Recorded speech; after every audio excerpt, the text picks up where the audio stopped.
Hello, hello. What's up, everybody? Welcome to episode 2 of the Water Bearer podcast. So, in case you don't know, if this is your first time tuning into the show, we're on season 3. This is the second episode, and this podcast was birthed based on a conversation that I was having. And come to find out, I guess Aquarius people are kind of all the same, emotionally detached, or at least that's the stereotype that Aquarians have.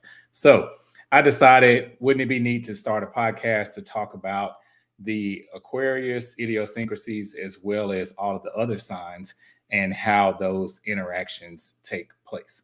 So, if you've been following me on social media, if you have not already, please make sure to do that. You can follow me on TikTok and on Instagram. On TikTok, it is Poetic7 across the ticker there, you can see. And on Instagram, it is just Poetic. So I've been promoting the podcast and basically just talking about this episode. I'm really, really excited to have my special guest on. She'll be on joining us here in a few minutes, Torrian Timms, and she is a Libra. So we are in the middle of Libra season. So Libras are an air sign, which I'm an air sign as well. So it's Libra, Aquarius, and Gemini are all air signs. So again, welcome to the podcast.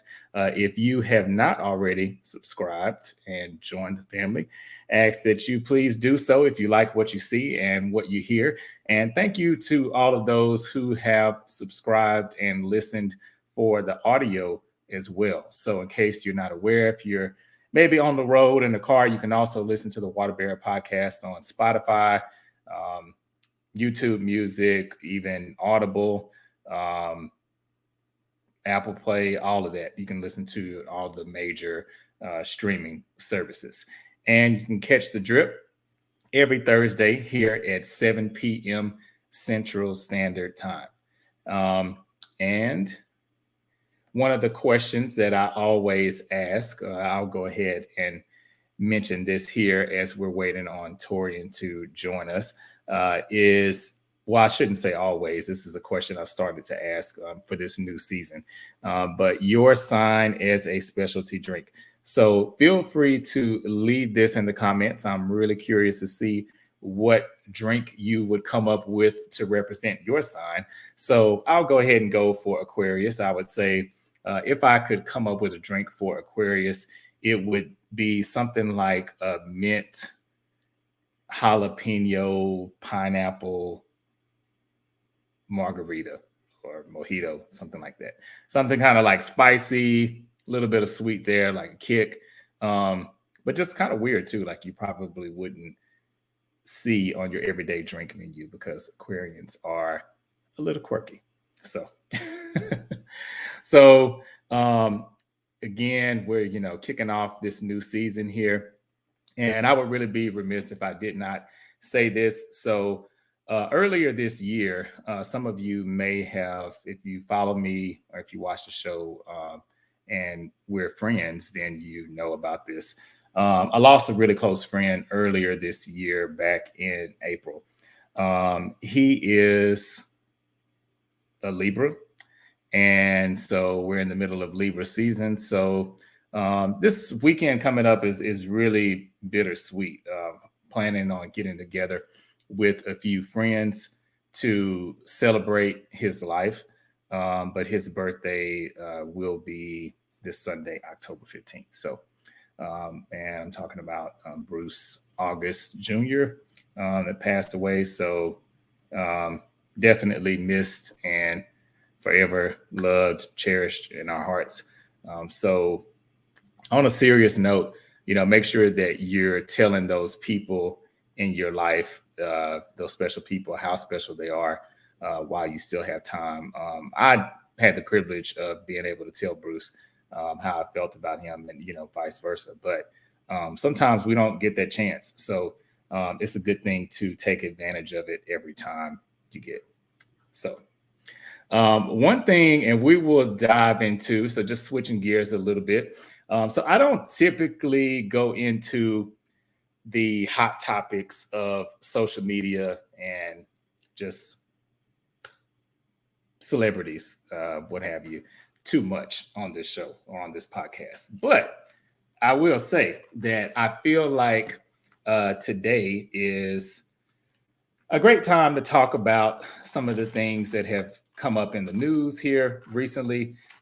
You may already know where I'm going with this, especially if you're familiar with the zodiac signs of some of these entertainers. So before I kick that off, famous Aquarius, I always kick off the show with that. So a famous Aquarius is Megan Thee Stallion. So in case y'all don't know, she is an Aquarius. Also, so in the news here lately, and I think this is so appropriate because we have a Libra on the show tonight. But for those of you who may or may not be aware, Jada Pinkett has a new, Jada Pinkett Smith technically has a new memoir that's coming out called Worthy. And I plan on getting it because I've been a fan of hers for years, and Will Smith as well. And apparently she did an interview and she revealed one of the biggest secrets in the book. And that is that she and Will Smith have been separated since 2016. So yes, you heard that right. 2016, that is 7 years. That's a long time to be legally married and separated from somebody. So the reason why I'm bringing this up is a lot of people have said that they feel Will Smith and Jada Pinkett are just playing the game. You know, they're kind of playing in our faces because of the whole slap incident and then the supposed entanglement with August Alsina that Jada Pinkett had, and then plus even some of the allegations that have been against Will Smith as far as, you know, having other people outside of the relationship and then them being swingers. I mean, you can just run down the list of things that people have said about them. She said the reason why they kept this under wraps is because they weren't ready to address it at that time. Me personally, I mean, and maybe this is the nonchalant part of what they say people have about Aquarius. But I don't really care, to be honest. I mean, what they do does not put food on my table. I mean, they do provide entertainment. And I will go on record here and say that Will Smith's autobiography is probably the best autobiography I've ever read. So with that in mind, I feel like the bar is really high for Jada Pinkett's autobiography. But he is a Libra and she is a Virgo. So we're going to have Torrian either confirm or deny this, but in my personal opinion, again, this is my personal opinion, I feel like when it comes to saving face, when it comes to creating a certain image, upholding a certain image, the two signs that care about that the most would be Libra and Virgo. So, hey, y'all sound out it off in the comments if you think I'm wrong. But if you really think about it, those two signs are most concerned with outer appearances and perception of other people. And that is weird because now I wouldn't say, even though they're concerned with those perceptions from other people, those signs, not to say that they're so concerned with what other people think. But I think they do have a big fear of being misunderstood, maybe hurting people's feelings, especially Libras, I would say. And they just want a certain picture to be portrayed. So if you're tuning in, I would love to get your take on that. Again, you know, drop it in the comments. That's just my take. That's what I believe. Probably plays a little bit of a part in this. Their zodiac signs is, I think, plays a great deal in this. So again, you know, Will Smith being a Libra and then Jada Pinkett Smith being a Virgo. So, and also if you're watching this and your birthday is this month, or if you fall into the Libra time frame there, which I believe, if I'm not mistaken, started around like September 22nd, if I'm not mistaken. So if your birthday is between September 22nd and October 22nd, go ahead and drop it in the comments so we can wish you a happy, or either belated happy birthday or happy upcoming birthday.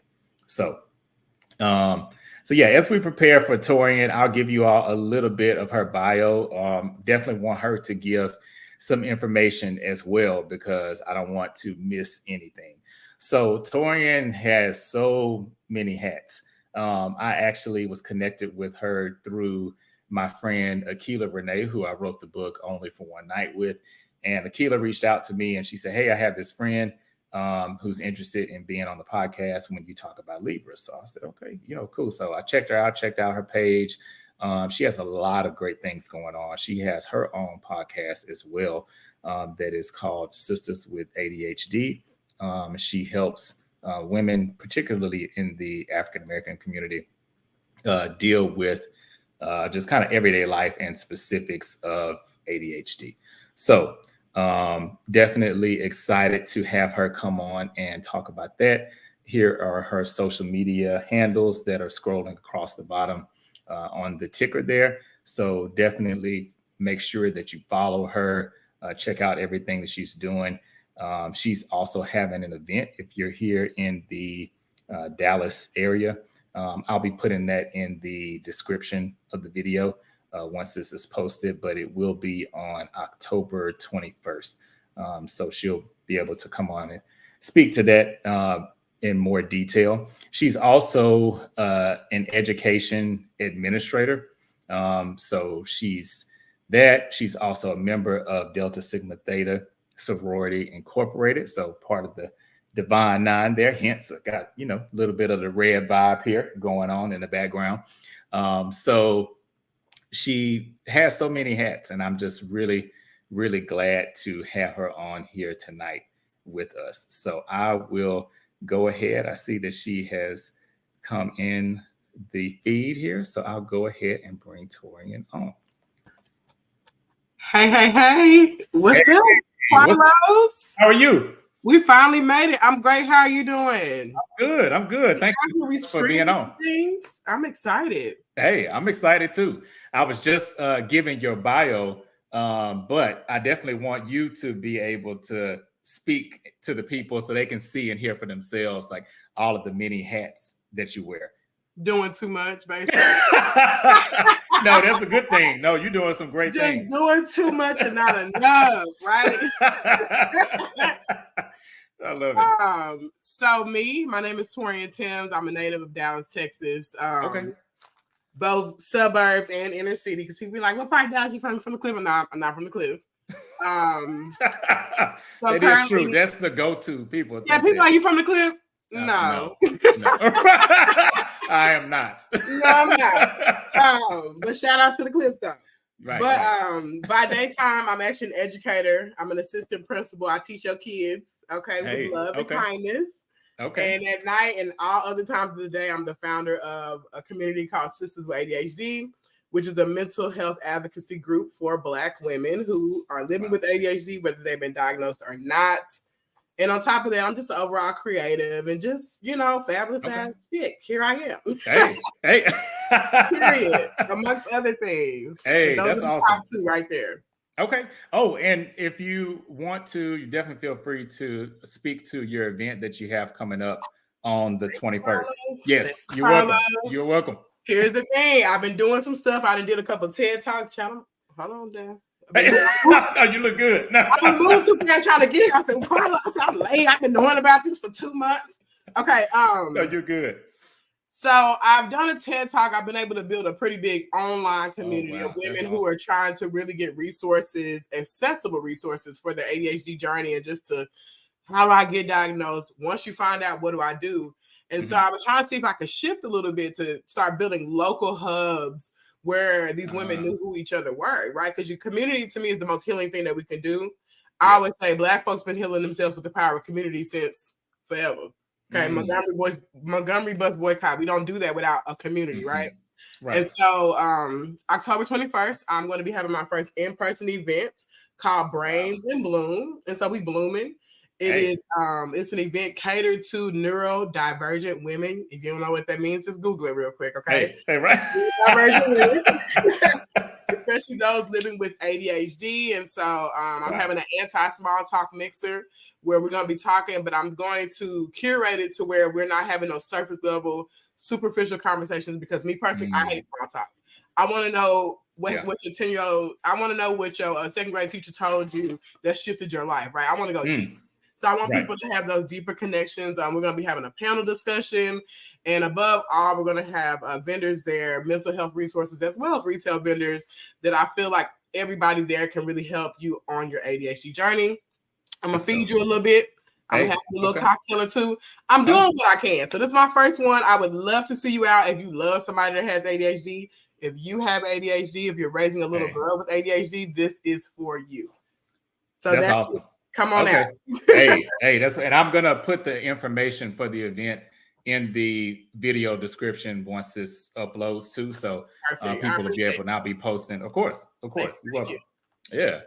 Okay, so what we'll kind of do is the first half of the show we'll talk about the zodiac aspects, and then I definitely want to have more time to dive into sisters with ADHD and that journey as well. So we'll kind of get to that in the second half. But one thing I always like to kick off the show with is I give a famous Aquarius and a famous person the sign of my guest. So one person I said famous Aquarius is Megan Thee Stallion. And I knew me and Megan is. Hey, Aquarius. So I know she's gonna be okay. I love me. I knew Meg because she's smart. She is, cool as hell. And I'm like, I'm cool with Libras. I every time I meet her, I don't think I've ever met a Libra I dislike, to be honest.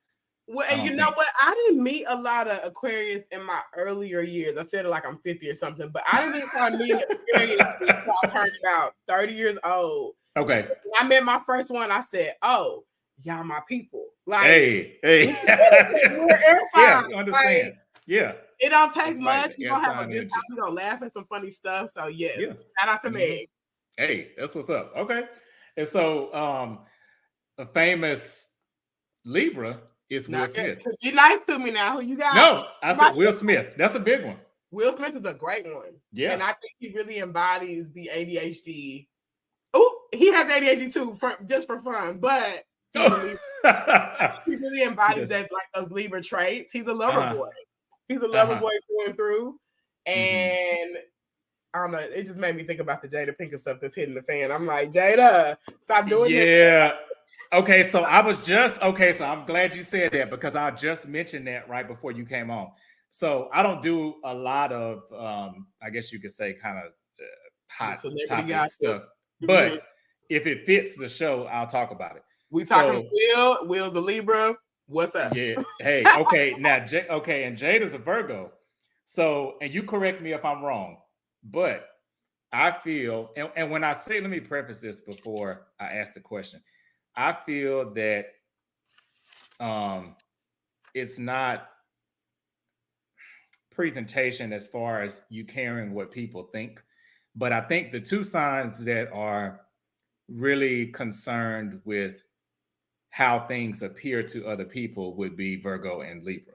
And I don't think that's a bad thing, but I would say... No, real talk. No. For real? You think so? Okay. I would say yes. And then for the two of them to be... Because it all seems like it's a play for us. It all seems like it's out. Yes. And it's like, we know y'all are actors and actresses, but like, live y'all life in a genuine way. And that is... I don't know. I want Will to just leave her. And you know what? I was very Team Jada. When it came to the alopecia stuff, I was like, yeah, like, go hard for your girl. But this new stuff, I'm like, Jada, we're tired, baby. Yeah. And it's just, I'm actually tired. I don't know if this is the unbothered, whatever they say, people about Aquarius, but I'm like, I don't really even care. I mean, it's like, okay, people get separated and divorced every day. Take us out of the group chat. Y'all rich. Y'all rich. Y'all kids rich. We don't. Yeah, y'all been we don't broken up care. for 6 years and we didn't even know. And We y'all ain't- had a whole scandal. You know, we're tired. We're actually tired. Yeah, it's too much. Yeah, so I feel like it's just a lot going on. And now I ain't gonna lie, I want to read her book. I read Will Smith's book, and I said it earlier. Is that worth the purchase? Is it a great book? Yes, Okay. it is actually. And I've really tried to, every time I say this, I try to think about it and see if there's a book that I like better. And I haven't found one. As far as autobiographies go, and the ones that I've read, his is probably the best one. Wow. Yeah. What made it different from other autobiographies you read? Well, okay. So let me, I'll be totally honest. I listened to it on Audible. That count? Okay. I'll be in the car like play. Don't call me when I'm in my car because that's when I'm using my drink. That's when I'm listening to my books and things. Serena Williams is a Libra. Hey, shout out to Serena and them. Shout out to Serena. That's right. Thanks, Durant, for checking out the show. But yeah, so one of the things I really loved about it was the production. So he talks about how he first felt when he heard like Parents Just Don't Understand on the radio.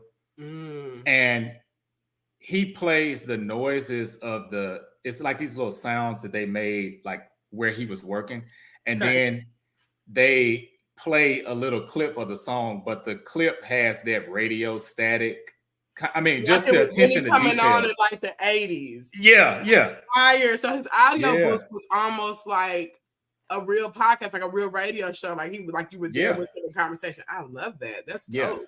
Yeah, it's dope. And it's that one. If you get a chance, check it out. And it also, even though of course it happened before the whole slap incident, I think it sheds a lot of light on that because from his own words, he grew up feeling like he was inadequate as a man, and it transferred into his adult life and pretty much all his relationships.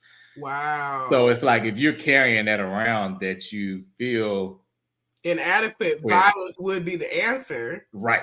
Shout out to my Black friend. I think a lot of Black men struggle with that. Is that they feel like that's the only way that they can get that respect is like by sheer violence and just aggression. Right. So wow, I wonder. Yeah. Okay, we ain't gonna go in the wheel, but I would. Okay. But you want to read it? Yeah. What made him feel inadequate? That's dope. Yeah. It's really if you read it, definitely let me know what you think. You sold me on it. I'm really gonna start. That's what's up. My birthday coming up, and I'm gonna read about a fellow Libra. Maybe I can get some inspiration. Hey. Okay. So that's what I was gonna ask you too. When is your birthday? My birthday is actually next Tuesday, October 17th. So y'all follow me on all social media platforms. Happy birthday. That's right. October but you know 17th. what's funny? Libras actually hate their birthday. Like we love it and we hate it at the same time because we're overthinkers. And it's like if it's not gonna be perfect, it's like that is true. My birthday is not a very exciting time for me. I get very overwhelmed. I get very like, oh my God, I didn't get the right dress, or am I spending too much money? It's just okay. A lot. It'd be a lot. So I was like, I'm gonna keep it chill this year. I'm kind of with you on that, and I don't know if it's an Aquarius thing or not, but I feel like I will almost never throw a party for myself because I would feel so horrible if there was somebody I meant to invite and I didn't invite them. Oh my God, that's me. I'm like, what if I didn't put the right people on the list and I love so and so, and I'm just not gonna say nothing. If I don't say nothing, then I owe nobody nothing. Right. You want to take me to dinner or whatever? Hey, that's cool. But I planning it myself. I just It's too much because I probably am gonna forget about you, and I don't know if that's the Libra or the ADHD. But if I ain't talked to you in a couple years. And hey, I mean, to be real, it might be on purpose, depending on who the person is. I mean, hey, that part. It might be on purpose. So hey, you never know. But so to keep it easy, I'm just not gonna do nothing. Right. Hey, I feel you. Take me to lunch. Right. My phone number ain't changed. Phone number same number since high school. That's right. Okay. So what would you say? I've been asking this new season, and I'm curious to see what your answer would be for this question. So if you had to pick a specialty drink, it doesn't have to be alcoholic, but it can be. What drink best represents Libra to you? Ooh, that's a good question. So I've really been into the French 75. And I like the French 75. That is an alcoholic beverage. That's champagne mixed with a little gin. Okay. And I feel like it's the perfect drink. One, it's just, you're curious about it because it's a colorless drink. So you're like, what they sipping on?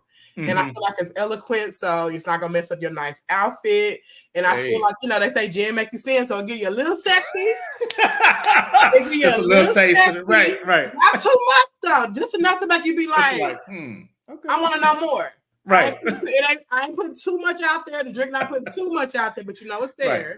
Yeah. And then the champagne, I feel like, champagne is classy. It's, it's fresh. So I'm gonna go with a French 75. That to me, I like that. Matches the Libra aesthetic for sure. Okay.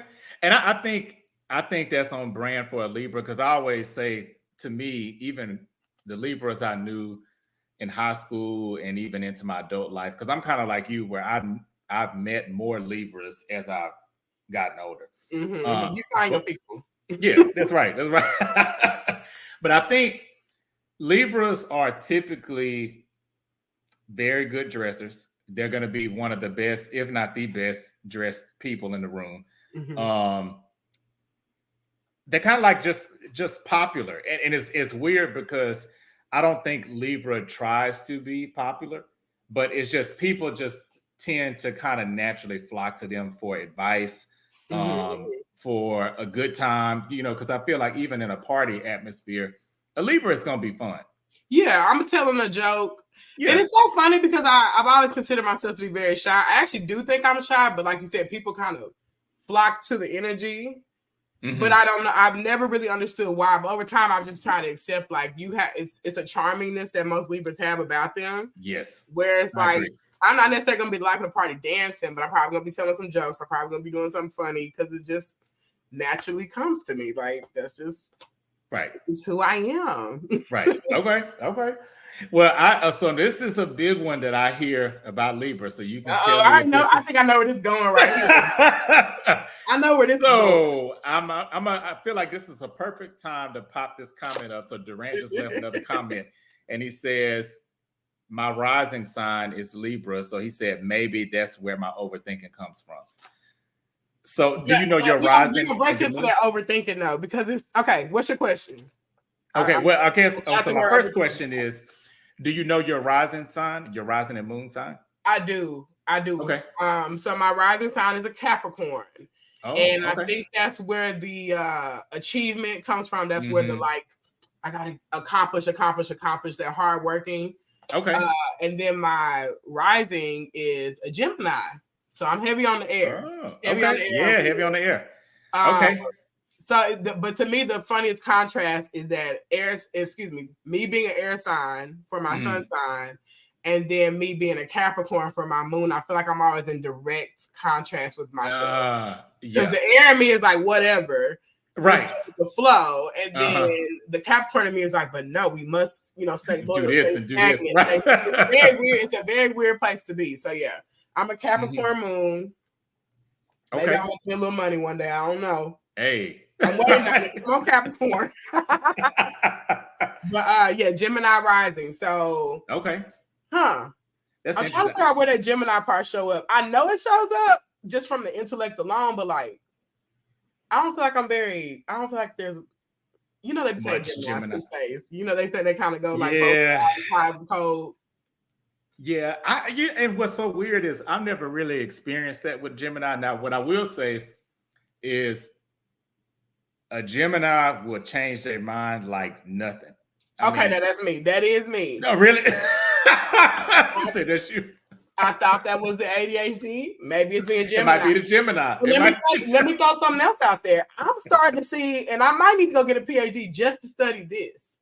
Okay. I'm starting to learn that most air signs seem to be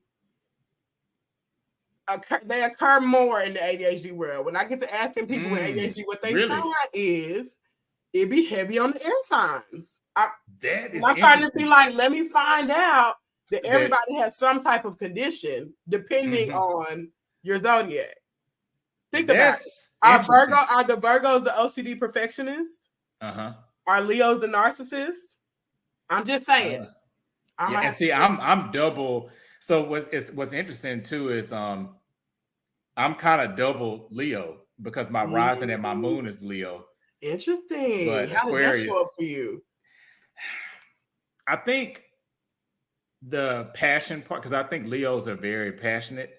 So if it's something that I love, or even like with people, I'm very passionate. And if I feel like, and I think this is where the stubbornness and Leo mixes.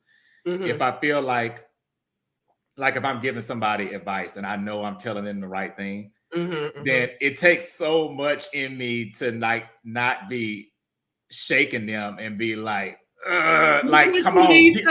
Yeah, right. I know this is what you need to do. You're a leader. You're like, I wouldn't tell you wrong. This is all love. So listen to me. I feel you on that. And I feel like love Libra. I love Leo men. Like I've always gotten along with them, but Leo women, I don't know. They just be a lot. They be a lot. I don't want to name it. They just be a lot. Really? And my mom is a Leo. I love my mom to death, but she is a lot. Like you can look, two things can be true at the same time. I love my mom, but sometimes I'll be like, Mom, you ain't even gotta go that far. And she's a Leo. She be on 10. You didn't even have to cuss the people out like that. Yeah, the Leo, when they get mad, it's woo. Yeah. I'd be like, that's scary. I don't know why you acting like that. That is the master is not pleased. At all. He is not pleased. He is not. And it's funny, Durant is a Leo. So that's why he said Leos are what? He said Leos are what? Yeah, right. He knew I wasn't lying. Look at them emojis. He knew I wasn't lying. Right. Durant, you know, that's why you giggling. Right. I don't know. I'm just saying. Yeah, they can be. It might be worth studying. How does the zodiac work as far as mental health is concerned? Because that's interesting. And because I remember reading something about serial killers, and I can't. I'm almost scared to say it because I don't want y'all coming at me in the comments and saying, "Oh, you said my sign was." But I think the top signs that I remember reading were Cancer and Virgo. You ain't lying, and that's what. And it's on brand, I think. But in all fairness, most Virgos were conceived during December, right? Holiday time. It's cold outside. Everybody, you know what I'm saying? Everybody all that kind of stuff. Yeah. So majority, I feel like there are more Virgos in the world than any other sign because of what time they. I be telling people that too. Virgo. Yeah, I'm like, I mean a lot of Virgos. I be like, who ain't a Virgo? Right. Like y'all everywhere. Yeah, my mom is a Virgo. Right. My dad's a Virgo. Other family members that are Virgos, friends. It'd be a lot, but it's because of when their parents laid down to have them. There's quite a few. Because what else are you doing during the holiday time? You eggnog, and then I guess fertilizing eggs and eggnog. Oh my God! Eggs. Okay. Hey, that's okay. I'm definitely gonna have to post this section as. Not fertilizing. That's how we doing. Right. I mean, hey, you got a good point. I mean, you told me I didn't have to hold back. I love it. Yeah, say what you want. I'm always doing real stuffy interviews. I'm like, no, I need one I can have fun. So I was excited. Hey, no, that's perfect. I love it. Well, yeah. So, so do you have? Would you say that? I the question first that I was going to ask you. So Libras, I feel like every sign kind of has their red flag thing where people be like, oof, I don't know about, and Libras, which I think this one is actually not bad because compared to what some of the other signs get, I don't think this is a bad one. But the number one thing I always hear about Libras, and I've experienced this with a lot of Libras, I don't fault them for it, but is indecisiveness. So do you feel like for you that's true or not really? I feel like the word indecisiveness has a negative connotation. Am I going to take my time with my decision? Absolutely. Because I'm weighing both options. I'm a scale. The sign is a scale. So I need to, and it's funny because my friends actually hate when they like say you're coming to me with like some relationship stuff and you telling me both sides, and I gotta hear the other person's side because I'm like, in what context? So I don't think it's that we're indecisive. I think that we take our time to weigh our options, see exactly what's going on, the pros, the cons. And I think for some people that gets on their nerves because a lot of times people are like, I just know what I want, just make a choice. And to us, I don't think we're ever really sold on any choice, but we're going to go with the choice that has the least collateral. We're just like, okay, this is the choice I'm going to make, but it takes time.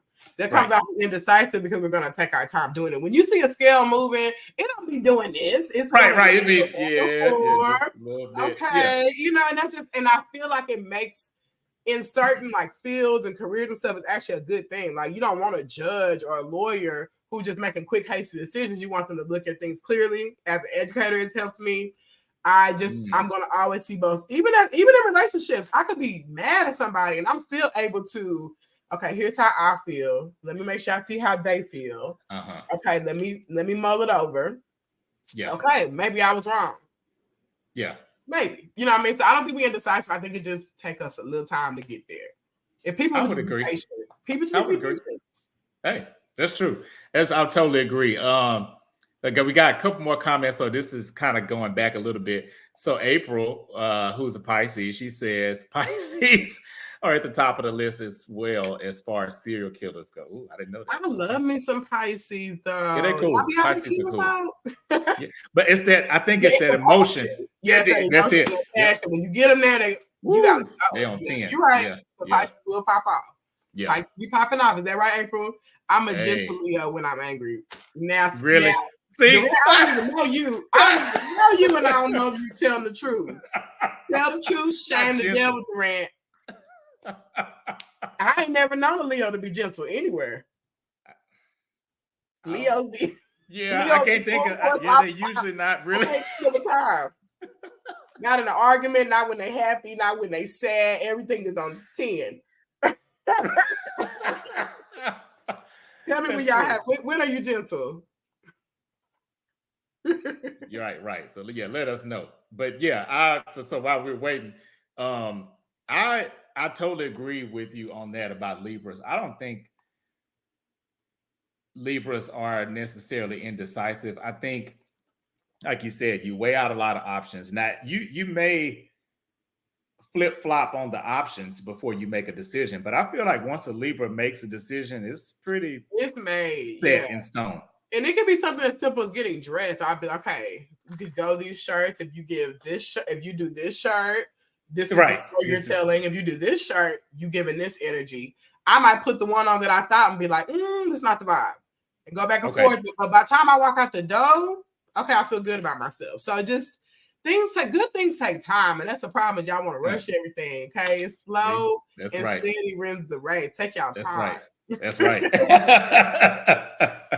Yes. Okay. So I know you kind of mentioned this a little bit earlier. You mentioned that you don't really get along with Leo women. So is there a sign that you feel like you just run the other way if you had to pick one, and why? And it's okay if you don't have one. I'm gonna be honest, like the true Libra I am. There is not one that I just run away from. If anything, I'm gonna be curious about it. And I will say I'm gonna be a little bit more cautious around Virgos now, mainly because I've dated a couple. They were two totally different scenarios, but they still were Virgos that just kind of went left. So it makes me be like, I don't know. Yeah. Again, right. People are Virgos, so I don't know if it's the sign or just the fact that it's the luck of the draw, but I don't run the opposite way, but I'm just going to be a little weary. I've heard that Aries and I get along, but my experiences with Aries haven't been that positive, where they're so fiery that you can't even communicate with them well. And then I will say my experiences with Libra women, and these have not even been direct experiences. This is just me watching them in the wild. Have not. I'd be like, why are they acting like that? Wait, not in the wild, though. In the wild. The scales have been judging Leo women for a long time. Like, why are they doing all that? And like I said, I have experience with one because my own mother is one. And as a grown woman looking at her, I'm like, you have got to calm down. Like, you got to relax. So, nothing makes me run the opposite way, but I do have I'm going to put my eyebrow up with a Leo woman. Mm-hmm. Leo men have been okay. Leo woman, just Virgos in general, because it just haven't gone that well. We just misunderstand each other all the time. And then Aries need to calm that fire down just a tad, just a tad bit. Just a tad. Okay. Well, I love how you worded that, because I feel like when people, especially when you were talking about the Virgos and you said you had 2 experiences that went left, I always feel like when people just have this strong dislike or like hate for a certain sign, it's usually off of one bad situation. And then after that, everybody kind of becomes the poster child for this sign. Right. You don't generalize the whole group. Yeah. One experience. You're right. But sometimes the experience be that heavy though, where it's like, I don't want to do it. No, right. I feel that. Win. Yeah. But I feel like if you have 2 experiences, like you say, I'm the same as you. Like, okay, I'm a little caution. And 3 or more, I mean, to me, that's pretty much okay. This is kind of your sign. At that point. And like I said, they were both Virgo, and I was like, okay, so maybe this just isn't my people, I like Virgos until like I said, both were relationships, but in like real world interactions, like workplace or just doing like business and stuff, Virgos have been fine. But in relationship, I'm too air, they're too land, they're too earth, and so it just kind of I get way up here and they wait. Yeah, and I'll be like, no, be flexible, and they're like, no, we staying right here. So that just don't merge well for me. So. Now, what's interesting, and I have actually posted this today. And before I get into it, I'll put these comments up so we can see that. So April says, indeed it is. We don't want to be killers, but don't push us. Hey, I ain't a killer, but don't push me. Hey. Okay. I know that's right. Yeah. And then Durant said she must be an August Leo. I think he's referring to your mom. My mom is July 27th. Okay. Ooh. So now she right there on the cusp though, but she with y'all. She one of y'all. Gentle, but you know what? I like the way you described it. He said July Leos are gentle with a touch of dramatics. That is her, because she's sweet as pie. She'll do anything for anybody to get the shirt off her back. But baby, when the drama is time for the drama, she's giving it to that touch of dramatics. Like I said, it ain't even just dramatic negatively. She's just exciting. When she goes to a space, like I've seen women looking at her like, ugh, but she's energy. She come in the room, you're gonna be drawn to her. So the drama will be delivered. Right.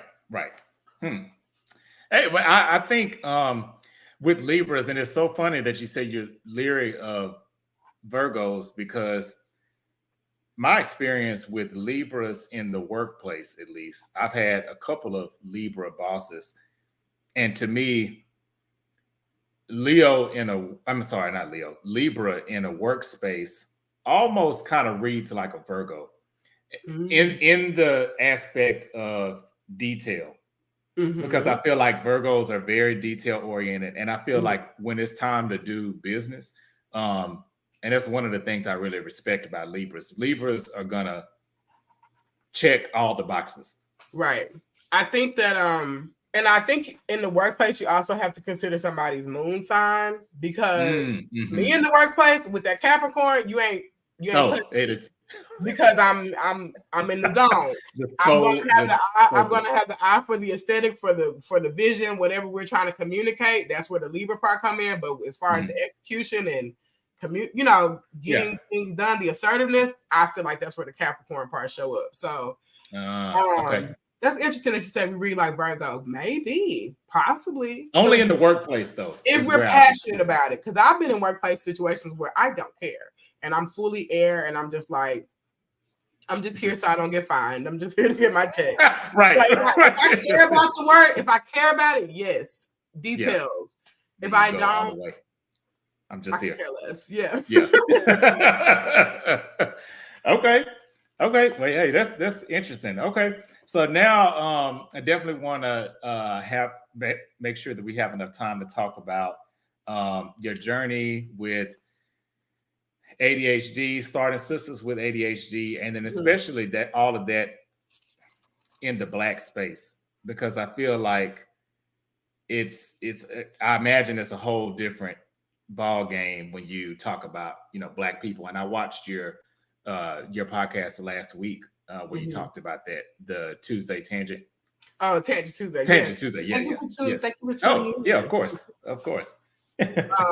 I did it because. So wait, the Libra questions are done. I'm sorry. There's one comment we can sprinkle them in too. Yeah. Yeah, no, there was one comment you didn't bring up, and I just knew I was gonna have to defend that one, but we can come back to it. Oh no! Wait, which one is that? I hear a lot of people say Libras be lying. Have you heard that one? I have too. Okay, now let me tell you the reason why I think that, and this is, I feel like this is an air sign thing. Oh, so they say all of us be lying? Yeah, because I done heard people say Aquarius a lot too, and Geminis. But Geminis, I feel like of all the air signs, I ain't met no Gemini that lie to me. Now they might be brutal with their truth, and you might not like what they say. True. But a liar, I've never really had that. Now I think Libras and even Aquarius, I think to some degree, we really don't want to hurt people's feelings. Mm-hmm. So what I see happen a lot of times with Libras is, like just an example. Like if you say, if you ask a Libra, like, "Hey, do you like my shirt?" Now a Libra might not say no outright, but they might say, I really do like checkerboard patterns. So your shirt might be checkerboard pattern, and they're gonna tell you they like this. So you might walk away thinking, okay, they like my shirt. I look good. Yeah, and no. Me personally, I might say, what else do you have? Is this our only option? And that's my way of saying, like, it's not terrible. But again, right. I need to wait. I need to see if we have wait this out. Yeah, you got something better? You got I'm gonna say, are you stalled on this, or do you have something else in your closet? Because we can. If this is all we got, then yeah, you look great. Because I want you to feel good about yourself. Like at the end of the day, just roll with it. Right. I always tell people that like Libra. So everybody has a symbol for their sign, right? And Libra is one of the only ones, if not the only one, that sign is an actual machine. A scale is a machine. And if you think about machines in the real world, you can program them to do things. And so a lot of times Libras are really just mirroring you. If you're rude, we're rude. If you're kind, we're kind. So when it comes time to be honest with people, we want to stay charismatic. We want to stay in good graces with people. So like you said, we don't always want to hurt your feelings until you tip the scales a little bit to the left, a little bit too much to the right. Then it's like, now that machine is out of whack, right? So it just, right. We're really just always programming and mirroring whatever you're giving us. Like if you 2 toes in, we're 2 toes in. Right. And it's just kind of like, that's what we'll do. Like until you take it too far. And so I don't know. I know I have lied, but I was never lying in a way that I was trying to be malicious. It was just kind of like I don't want to hurt their feelings. But I've gotten better with that. Like I'm older now, less toxic. I'm gonna call it toxic now. I wouldn't have called it then. I wouldn't have called it that then. Yeah, but we have 2 of a lot of things. Yeah, that's true. Yeah. So we don't be sold on the one. So we have right. You be like, God, I had this other option here. Yeah, I don't know. I like this trench coat, and then I like this one. This one is simple, and this one, we have a lot of 2s. So hey, okay. You were asking me about sisters with ADHD, so we can come back to that. Okay, but no, that's perfect. What you just said, I think that's very on point for a Libra as far as and like I said, I don't think it's so much lying, but I think it's just a Libra. Is it withholding truth? Like I don't know if I've ever lied and just or smoothing it over. It's just kind of like, what's the best way I can communicate this with them to where we're not burning bridges, but I can say what I need to say. Yeah. And everybody walk away like, oh, she said that so kindly, my feelings not hurt. Right. When you people boss, like, you're gonna have to fix this, but I'm gonna find a great way to say it to you, and you walk away like, oh, I think I was written up today, but I feel good about it. Right. Opportunity to do better. The sign here, you have some opportunities for growth. Right. What this about you, the sign is.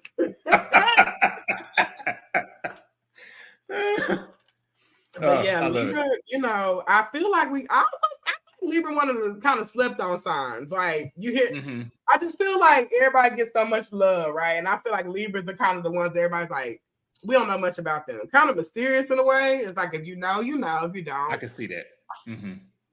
You know, and I definitely do agree with the comment that you made about Libras kind of mirror your energy. Because that's true. I mean, Libras are the Libras I know. They, you know, they be nice, sweet, but you tip that scale too much. You'd be like, oh, I didn't think they had it in them. We're gonna take a note. We're gonna take a note from my Leo brethren and sister, and we're gonna say, hold on, because what was said real quick. Like we'll flip all this over. It'll take a second to get there though. Yes. But when we're there, when we made up our mind about something, it's made up and I'm really done with you. Yeah. And that's just that. Or that's it. Yeah. I've analyzed you so much that I can hurt your feelings because I know everything about you. I've already the air sign of me has already figured you out. I figured you out a long time ago, and that's how I know how to work with you. But if you do too much, now I gotta read you. Nicely. That's fair. Right. Gracefully. Okay. But still. But still. It is what it is. It is what a TI is. Yes, you said it perfectly. But yes. But yeah, definitely. And like I said, we can always kind of go back to the Libra stuff too. But I definitely do want you to get a chance to tell everyone, you know, how Sistas with ADHD got started. And just, you know, what that process was like for you. So there were a lot of quirks that I had that regardless of me being successful. So I was like a collegiate athlete. I was always, you know, fairly smart, fairly successful girl in school and college and all that kind of stuff as far as academic success. But there were these quirks that kind of just followed me around. But I noticed that there was a pattern. So it was things like losing everyday stuff like car keys or homework or just whatever. Something would be like my earring. It was running late. Running late is still a struggle for me. It was things like emotional dysregulation. So sometimes I would be really, really happy, and then sometimes I would be like the lowest of low. Right. And I think it was right during the pandemic. I moved in with my mom trying to save some money. Right. I've also tended to be cluttered most of my life, but it wasn't that I was trying to be disorganized and cluttered. Like just like everybody else, raised in the black home, I got a whooping if my room wasn't clean. All the things, you know what I'm saying? I knew how to clean up every Saturday. My mama woke me up too, and we was washing baseboards too. So I knew how to do it, but I think whenever like the structures left me, or they weren't like around, it's like I'm gonna make like I be having piles of things here. To me, it makes sense, but to the untrained eye, it's like, girl, what's going on with your space? And that's something that those trends kind of followed me throughout my whole life. So when I moved in with my mom, and what I would do was just hide. Like you couldn't come to my apartment, you couldn't come to my dorm. And what happens with that hiding is a lot of shame is developed. So when I moved with my mom, she was the one who, remember she a Leo. So one day she kind of called me out. She was like, you know, you're doing some of the same stuff you did. I already see where this is going. My mom was like, okay, now girl, look, I let you move in, but you're doing too much. Respect my house type stuff. So, but her comment that triggered me was, she goes, you act like you're 9 years old still. And I was like, huh. And that was a lot for me because I had just gotten my master's degree and the whole nine. And I'm like, girl, I'm successful. Like, you know, I'm doing my whole adult. You know, I'm doing well. Like, I'm buying you dinner. I'm taking you to dinner now. Like, we're doing great. So, and it triggered me, but I had to kind of sit with it and be like, she ain't lying because I have. You know what I mean? Like, they were adultified versions of it. Like, of course, I don't have like toys all over my room, but I was like, the room can get kind of hectic, you know what I mean? So I was just like, well, what is going on? Because I didn't have a reason. I couldn't explain. I couldn't put my finger on it. It kind of seemed like something insidious was causing me to be late. And I'm just lying and saying it's traffic. But the truth is, like, I did wake up on time and I am, you know, so it was a lot. Right. So I was thinking, so for complete transparency, the mother that I'm referencing this whole time is actually a stepmother. She's my dad's second wife. My biological mother wasn't in my life. So I thought that I might have just been dealing with like some motherhood wounds or trauma or something like that. So I was like, at the time, therapy was kind of like the hot topic on the internet and things like that. And I said, maybe you should go to therapy. But I didn't know what I was going to therapy for. I was just like, these are the issues I'm having. Right. I remember telling her I feel like I have commitment issues. So when it came to relationships, like when it got serious, I was gone. Like, and I didn't know. But even that can be an ADHD thing too. Like I would just get bored easily or just not be into it anymore. So it was just all these things that I kind of was noticing about myself, taking inventory of myself. And I took that to the therapist. And so through our conversations, me showing up late for our appointments, forgetting to do the homework, all of that, she ended up diagnosing me with ADHD. And I was like, I thought that was for kids. Remember, I'm in education. And so I would see these bad kids with ADHD. And I'm like, I got the same thing they got because they be jumping off the desk and stuff. And so I had to learn that, children that have ADHD grow up and it shows up differently in women and girls and women. One, because of gender norms. You know what I'm saying? Like you can't just be running around no classroom or running around the house and kicking stuff because you're a girl. You be ladylike. You know, all those gender norms and gender stereotypes kind of put women in this box. And so you hide as much as you can. You call it masking. Okay. So when I realized that children with ADHD grow up to become adults with ADHD, I was like, okay, I'm looking for women like me who were trying to figure this out. And I didn't find many. I found maybe one, and she did blogs with like long form content. And me personally, I don't want to read all that. And I didn't see like I'm scrolling to the background. Good information though. Don't get me wrong. But just too much. I won't read it. So I wanted to see more videos, and I had always been creating content. And I said, well, maybe that's why I can't be consistent because I'm not being authentic. And to me, the most authentic thing I could do was talk about my ADHD journey because that really was who I was.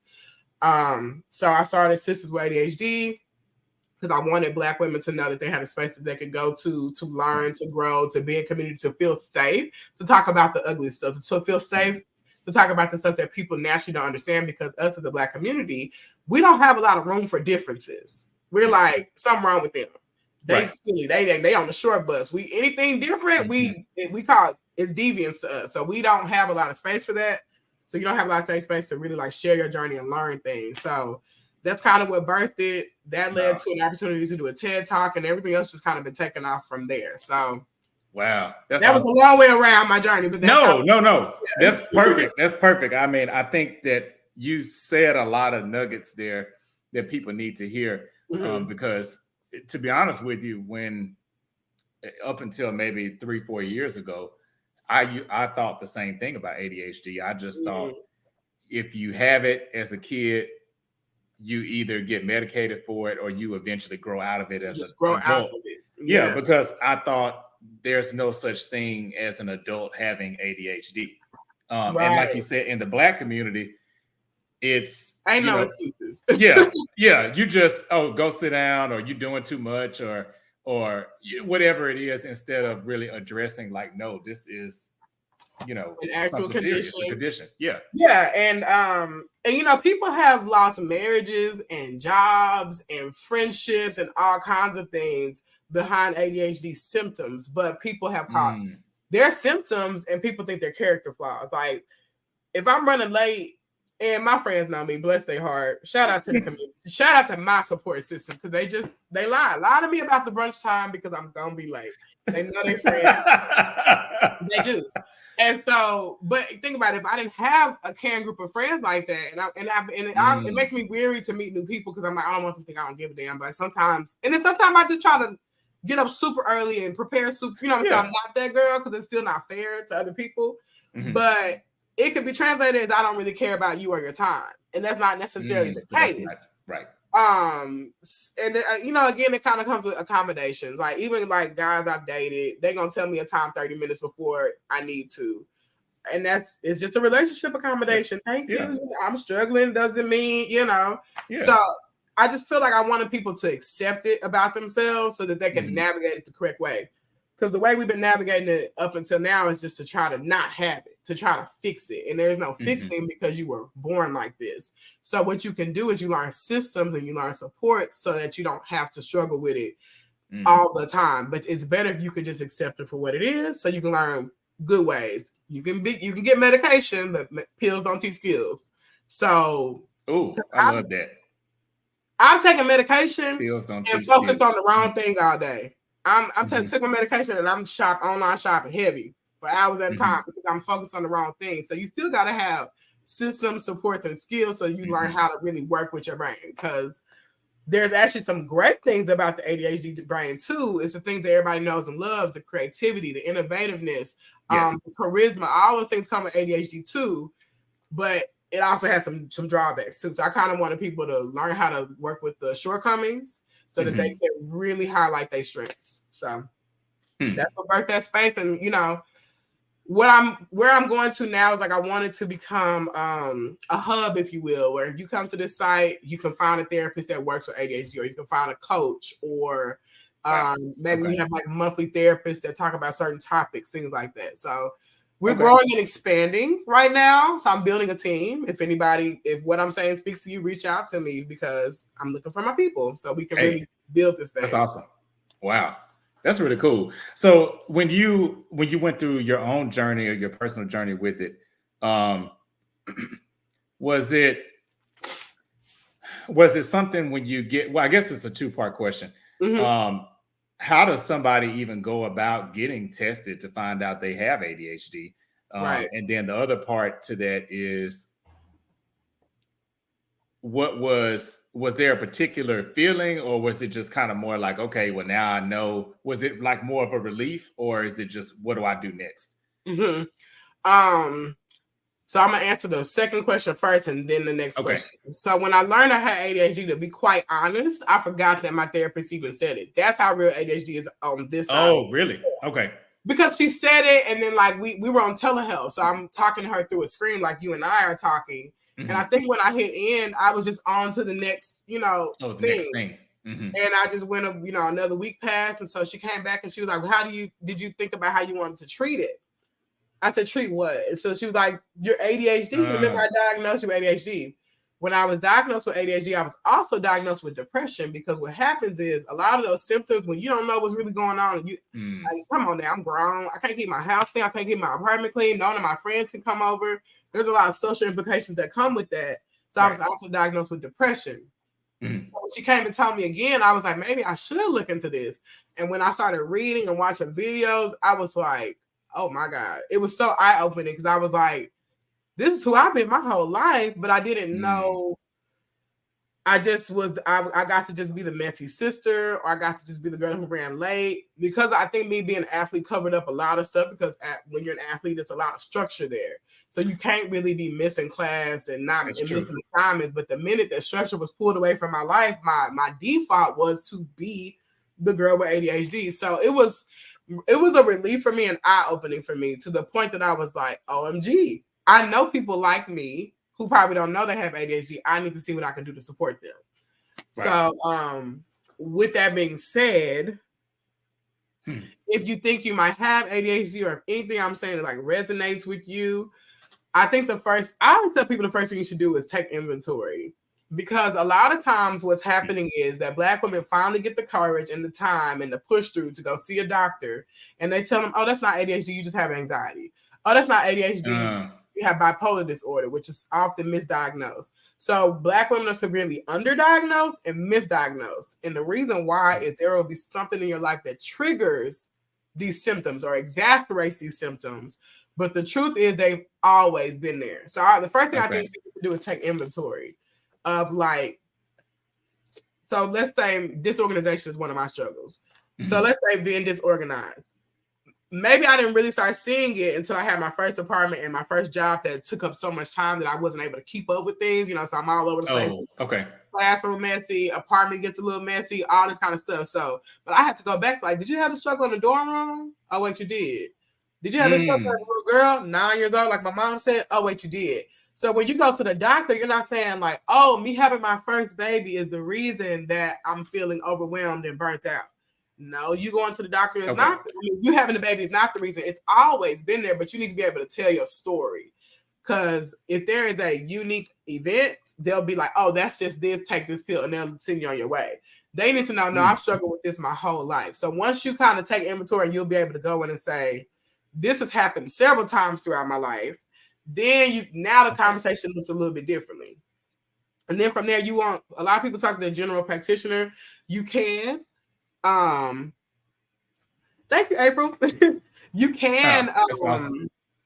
You can talk to your general practitioner, but a lot of doctors do not learn about ADHD beyond the childhood scope. So it can help or hurt. They might give you a pill, but like I said earlier, pills don't really teach skills. So you're not really getting like treated for it. That's a t-shirt right there. I love that. I'm telling you, I'm going to be going to sleep thinking about that. Yeah, I didn't make it up. I probably got it from one of these ADHD conferences or something. But when I heard it, I was like, that makes so much sense. Because people are like, oh, I'm going to give me some Adderall and I'm done. And I'm team Adderall, extendo clip. That's what I do. right. I'm done, right? Right. So from there, you want to go talk to a therapist. Okay. Therapists cannot prescribe medication, but they might be able to help you help you with some systems. You want to get your diagnosis. Me personally, I would go to a psychiatrist so you can do both. Psychiatrists can diagnose you and get you medication if that's the route you want to go. I know we're scared of pills. If medication ain't your thing, you don't have to do that. Right. But the last thing I say, one of the most helpful things to me is an ADHD coach. And so the coach is the person that's going to be able to really see you and your struggles and be able to help you fill in some of those gaps or kind of rethink how you're doing things. I think a good example of that is something people with ADHD struggle with is object permanence, which means like out of sight, out of mind. When I went to college, I was barely calling my family. And the narrative that was created around that was that I didn't fool with them. You know, Black folks, you know how we could be. Right. You don't fool with us now. And really what it was is just they weren't in my direct vision, right? And I know that sounds crazy, but it's like when I'm not seeing things, I forget. I literally will forget.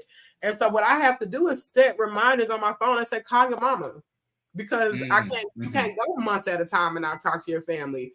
And you know, our culture, if you will, I feel like the older you get, your parents are like, you should be reaching out to me. You should be saying about me. Right. So I have to intentionally say, call friend so-and-so on this day. You know what I mean? Because I'm just not going to naturally do it. So that coach is going to help you kind of navigate some of those struggles. But the thing is, they're kind of pricey. So where I want to expand Sistas with ADHD's program is to do group coaching. So I'm working on my coaching certification right now. So maybe we can have groups of 5 to 10 women where we're working on things that we do like breakout groups. So that way the cost is kind of divvied up a little bit better, but you're still working on those skills and some of those shortcomings that women with ADHD might have. And there's a lot of women out here just kind of like, sorry, that's my dog. I'm sorry. Oh, you good. A lot of women, he's like this big. He's like 8 pounds. And he'd be like, what's up? What kind of dog do you have? He's a miniature schnauzer. Oh, I love miniature schnauzers. They have so much personality. Man.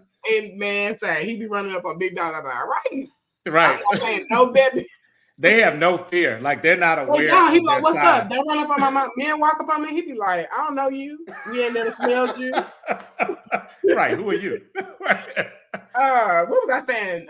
So yeah, doing group coaching. And I can't remember what I was saying after that. I forgot already. But that's the work I'm doing. And I don't know. I want it to be an answer. There's other Black women in this space. You know, Black Girl Lost Keys is somebody y'all can look up. Her name is Renee Brooks. She's kind of like the godmother. She was the first Black woman telling her story like that. And then there's some other. So she was the one I found, but her content didn't speak to me. I wanted to watch videos because I was like, I'm not going to read that blog. Do all this reading. Right. I love to read. Don't get me wrong, but I didn't want to read that. Like, no, it was too much. Right. So yeah, that's really the basis of it. Oh, that's what I was saying. There's a lot of Black women walking around brilliant in the workplace, solving everybody's problem and overwhelming themselves because they want to respond to every little thing. Something about people with ADHD is that we like urgency. So if somebody has a problem, it's urgent. We're actually great problem solvers and we're going to be responding to a lot. But the next thing you know, we put too much on our plate. We don't know how to prioritize it all. And now we're severely burnt out. And that was another thing that led me to therapy is that I was just burnt out. I was oversleeping for work. I was calling in. Like I just couldn't find the umph anymore. And a lot of times women with ADHD, especially Black women, get burnt out because we're trying to be everybody's savior. We gotta cut that. Yeah, that's true. That is so true. I totally agree with that. And just Black women, I think, and a lot of people in general, but I will say specifically Black women, I think, are already tasked with, even outside of the whole mental health conversation, but already tasked with being so strong for everybody and everything, around them. And so I can definitely see how that would come into play.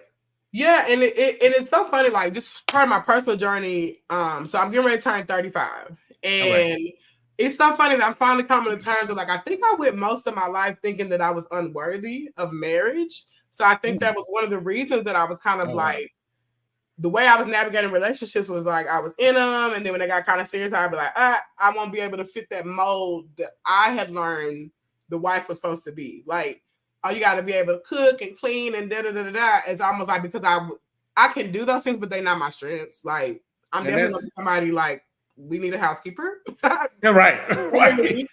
So have your coins right. Like, I know what I'm good at, and I know what I'm not so good at. So I would always be like, oh, and I won't say I was like that. I was told that, like, oh, don't a man want a woman that can't do this or whatever. And which is so not true. And I hate, and it's just one of those things that I kind of like, you take this commentary you hear from people in your community and you hold it. Like, it was my truth for a long time.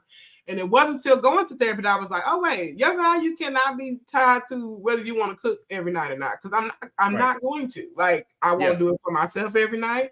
I've gotten lucky to find people that cook for me. Thank you, Jesus. My daddy, and the thing is, my dad cooks in the house. So, like, I never felt like I had to be the one to do all the things, because that's not how I grew up seeing stuff. So I know there's a lot of women, Black or not, people in general living with this condition that are just carrying around shame. And shame could be very isolating if you let it win. So that's my, like, if I'm on any type of crusade, is that I want you to really start accepting who you are so you can let go of the shame. Wow. I love that. I love that. And so, okay. So we usually, before we wrap up, there's a game that I like to play with everybody, but I do have a question before we get into the game. Yes, sir. So I have not told everybody this. So some people that's listening, they may be like, oh, he never said that before. But one of the things that I would be terrified to do, but I also, it's kind of a secret goal, I guess, of mine, is to do a TED Talk.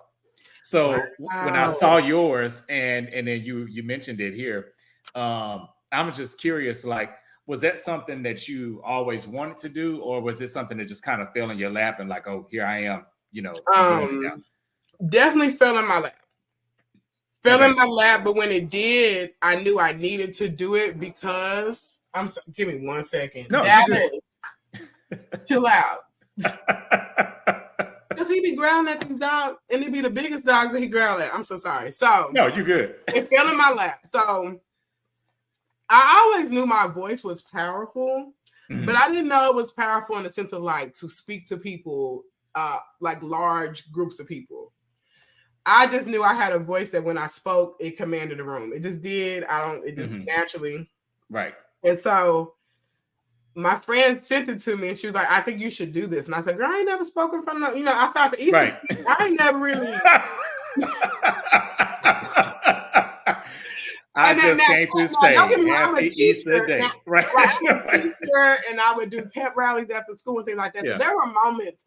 It's crazy how every part of your journey is preparing you for the next. There were moments that I was kind of thwarted into speaking in front of groups, like just being in school. Like, oh, go do. You gonna host a pep rally today? The pep rally, that type of thing.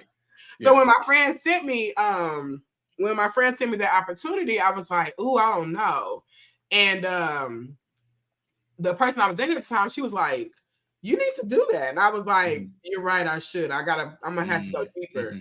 So it was TEDx Deep Elm. That was their first event. So I just filled out the application, kind of sat with it, made sure that I was really telling my story in a genuine way.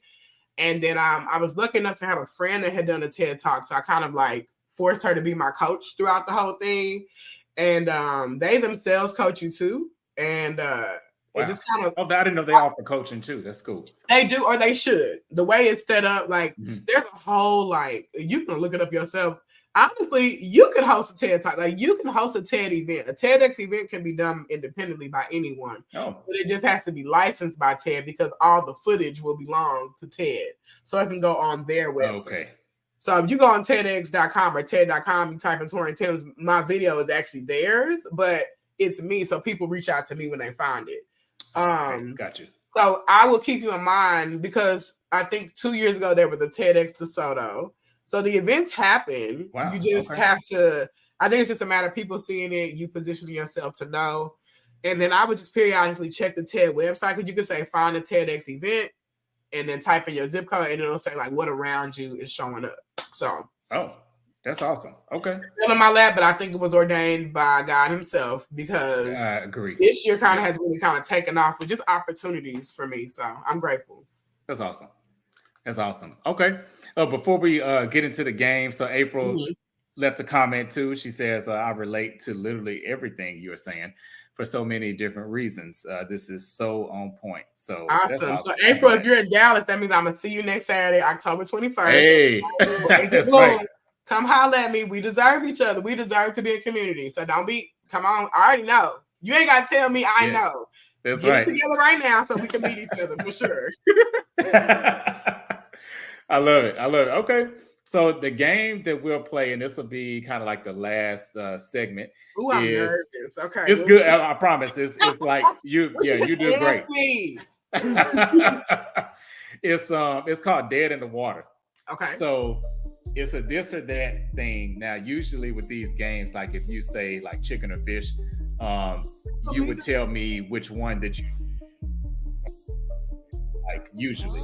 Okay. When you say, I want to keep this one. So with this game, it's kind of the opposite. So out of the two choices, you're going to tell me the one you would throw in the water or throw away. Okay. Of the two. So in the water, it's like they drowning. We letting that go. We letting that. Yeah, we letting that go. Okay. Yeah. And if you happen to say, hey, I can't pick, that's cool too. Or if you want to throw both of them away, that's cool too. So, so my answer is like, keep this, throw this in the water. That's how I respond. You could just tell me the one that you would throw away of the two. Okay, gotcha. Yeah. Mm-hmm.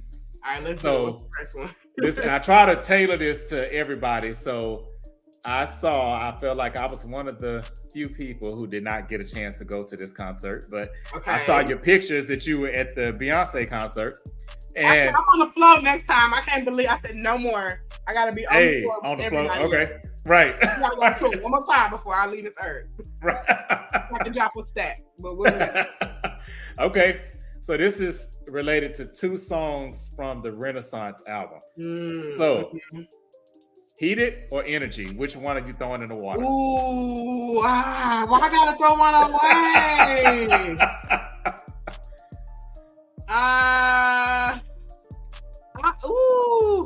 You took why those? I'm going to throw. First of all, Beyonce, if you see this, I don't want to throw either one of them away. I'm being right. Yeah, okay. I think because I really love the fan energy, energy can be thrown away. Energy is in the pool. Okay, energy. Because at the concert, I had my fan, and I was working the fan like the boys do, like the girls do, the girls. And I was like, oh yeah, it was just a good time. Like, where my fan at? Anyway, it's over there. But yeah, I like the energy that comes with Heated and like the song that's on. So okay.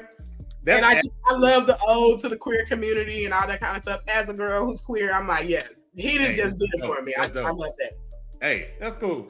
I like the whole album, but I will say, if I had to pick a favorite, it would be Heated. Heated, yeah. They both quality. Quality tracks. Both of them quality. Heated it's fan me out. Come on, it's a good song. It's a good song. Mm-hmm. I agree. Okay. So let's see. Passion or purpose? If you got to throw one away, which one would it be? That's an interesting question. Passion or purpose? Shouldn't they be the same thing? Related. I mean, they're pretty close cousins, I would say. I would say they in the same family. Let's just hope they're not kissing cousins. Okay. Oh yeah, that's true. We don't want that. Passion or purpose? I would say purpose. I think passion can go. Okay, passion can go. Okay. Passion can go. Okay. You need to be aligned to your purpose, and if you know your purpose, there's going to be different passions that are aligned to that. And I think purpose is like that beacon light, like that. I'm focused on this. Your passion might be fleeting. I'm passionate about this today. I used to be very passionate about education, but it used to be K-12 education. I still educate people, but not in the traditional sense. I'm trying to get out of the traditional sense if I can. So, okay. Because my purpose is to educate. Hey, that's dope. Okay. So yeah, be aligned to your purpose. I love that. Okay. So under pressure or pre-planning, which one are you getting? Pressure, babe. Oh wait, pre-planning can swim away. I got ADHD. Put me in the under pressure. I'm a last minute type of girl. I know I don't want to be like that, but it always comes out so good and better than everybody else's. So hey, and to me, I feel like that's if you know yourself and you know you deliver the best work under pressure, then yeah, why not? Now I know how to not. I'm to the point now where I'm going to wait till the last minute because I'm waiting for that spark. It's weird. Like when you are neurodivergent like that, you are waiting for that moment to be like, it's time. But I'm planning it in my head the whole time. Like I might not touch the project, I might not touch the paper, but I know what it's going to look like. So by the time I sit down, it's just like, put this here, and I'm gone. So pre-planning, you can go away. I got to live my life. Right. Okay. All right, so sweet or spicy? Spicy. Okay, so sweet. Ooh, hold on. Might change your mind. Because I have a sweet tooth. So, this is a hard one for me because I'm a spicy girl. I love spice too. Okay, I'm going to let sweet swim away because I'm trying to lose some weight, and the way the sugar set up, I can't be on a pre-diabetic train no more. And sweet and sugar ain't been good for your girl. So give me the spicy. Okay. That would be my choice too. Even though I love spicy food, sweet too. So, I love a good piece of cake too, though. But like I said, sugar really been harming me, so it gotta go right now. Not right now. Okay. All right, so this is the last one. So I'm not sure if you like Halloween movies, but since we're in that season, if you had to pick between Halloween, any of the Halloweens, or Carrie, and this is including any of the Carrie remakes, it doesn't have to be the original. Which one are you throwing in the water? Neither one. Now, oddly enough, I'm an October baby, so I love Halloween, but I just love the dress up part of it. Oh, okay. I don't know either one of those movies really well, so you can throw them both away because I don't really like scary movies like that. And I don't be willing to welcome them spirits in my house like that. Hey, so. Right. So, they both going away. You can swim them both away, honestly, truly. So, hey, that's enough for me. Okay. Now, I love scary movies, and it's funny because most movies don't really scare me to the point where it's like, I'm scared to go to sleep. But I will say, this one movie, and I saw it recently. It hasn't been out too long. It's called Talk to Me. What's that about? That is scary. Okay, so it probably just came out of the theaters because it's been in there for. They might still have it in there. So it's called Talk to Me. Okay. Yeah, that movie is basically about. It's a game these high school kids play, and apparently it's a dead person's hand, but it looks like a wax figure hand or something like that. Okay. So they strap you to this chair, and you're supposed to light this candle or something, and then you hold the hand, and as you're holding the hand, you basically tell the hand, or you say, "Talk to me." You close your eyes. So about 10 seconds pass, usually nothing happens. And after that, it's like the person that's holding the hand, they start seeing whatever spirit comes through the hand, like in real time. So whatever they seeing a dead person just sitting across from them. And it was. Now, is it different dead people? Is it different people that they're meeting, or is it the same person? It's different people, but I will say, not to give it away, one of the characters in the movie, she ends up meeting somebody who she knows through playing this game. Wow. And so she kind of goes down this rabbit hole of trying to find out more about why she's seeing this particular person. And yeah, now that movie, I was like, okay, I might have to go to sleep with the light on because this. Yeah, I don't know like that. I don't know about that one, Carlos. Yeah. It was good. It was good, but it was scary. It sounds like a good one. But you know what? Let me take that back. Have you seen the movie Black Box? I think it's called Black Box. Yes. That was a good one. So we did. So me and my friends will do like a movie night around Halloween time where we just go. My friend's dad has like a theater in his house, so we just got popcorn the whole nine, and we watched Black Box, and that was a good one.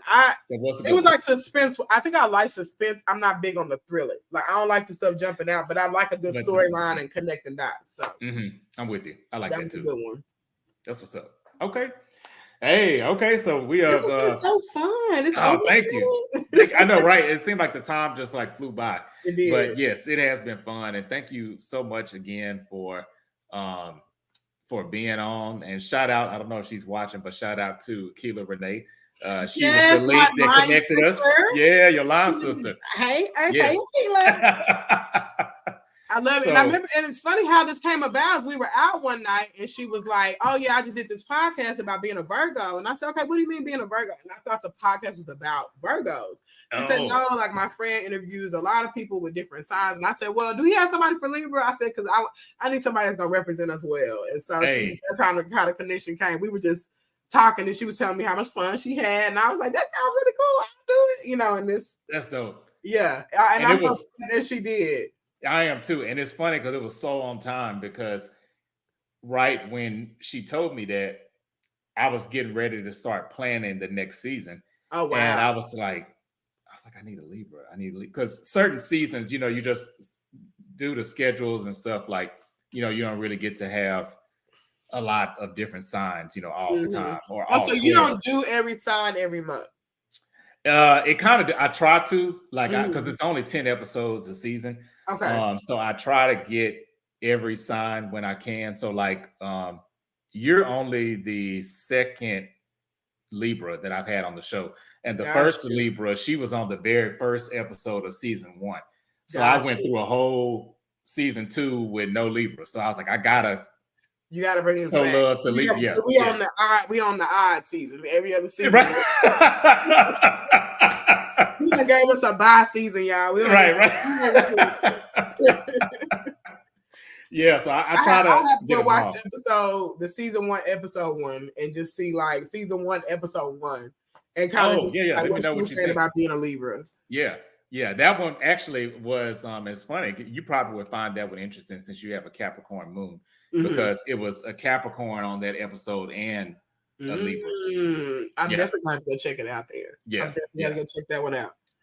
Yeah. And for those that don't know, Carlos will be at the event on October 21st. Hey, I sure will. I'm excited to see your books and just your offerings and things like that. And I appreciate you being a part and joining on. This was the best. I got to call Keeler after this. I'm like, hey, appreciate that. You know, it's rare to find a good networking move. And I appreciate, you know, you just been awesome. And we've only met each other through a computer screen. And that's, I appreciate you. That's all I'm saying. Hey, I appreciate you too. And I can't wait till we get to meet in person. Yes, I cannot wait. For sure. Yes. Well, thank you again, Torrian. Y'all make sure y'all go follow her. It's coming across the ticker there on the bottom for her social media information. And is there anything else that you want to leave with the viewers and listeners? Not really. Y'all give me a follow. If the ADHD stuff is speaking to you, send me a DM. It goes down in the DMs. I'm always willing to help and point you to the direction of resources. Carlos, I appreciate this opportunity and being on here and letting me crash the platform and be silly. No, this is great. No, that's what I want. I'm like, Chad, every day it's like, oh, ADHD this. I'm like, no, I want to laugh. So I appreciate you giving me the opportunity. And if anything, accept yourself for who you are. One of the things I say in my TED Talk is ain't no shame in my brain. So that just means the person that you were born to be is the person that you are. You shouldn't have shame about it. Learn to accept those flaws so that you can live in your strengths. That's dope. I love that. Okay.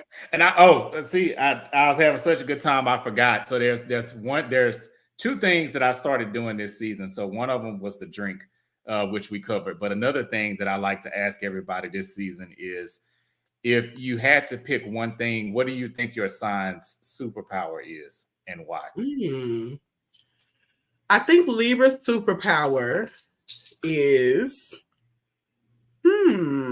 flexibility and understanding. Because we're going to see both sides, we won't be too quick to like jump to a conclusion. So what would be the word for that? I think Libra's superpower is, what's the word for that? The word is like diplomatic. Balance, like that.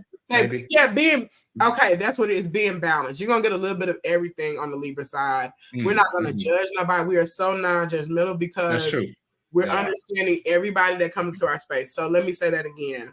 I think Libra's strength is being non-judgmental. That is our biggest strength, and that's how we're able to make so many different connections, because we're going to kick it with the convict and we're going to kick it with the millionaire, right? Because we're like, okay, let me know your story, because we want to get context. I'm not judging nothing without context. And I'm like, well, I probably would have robbed the bank too. That makes sense. Right. I get it. Yeah, I might have been there with you. I'm going to stay curious about it. So yeah, I think our strength is just being non-judgmental, and that's how we're able to build our relationships with people and get to know people, because we're not judging them. We just want to learn about them and get to know them.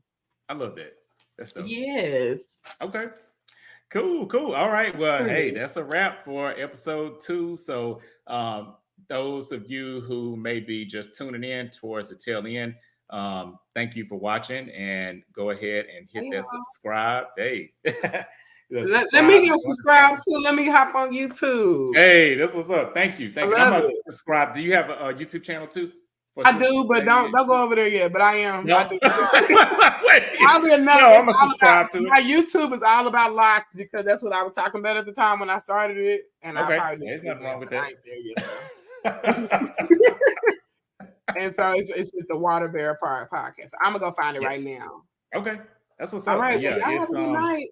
Y'all too, and stay tuned next week. It's Cancer's turn. So I'm going to be talking to a Cancer who had a hand in producing Aaliyah's last album, and also songs for Destiny's Child and other artists. And he's a drummer. So I'm going to talk to him about being a Cancer male. Love that. That's going to be dope. Yeah. Thank you. And thanks again, Torrian. I appreciate it. Thank you, Carlos. All right. All right. Bye-bye. Bye. Bye, y'all.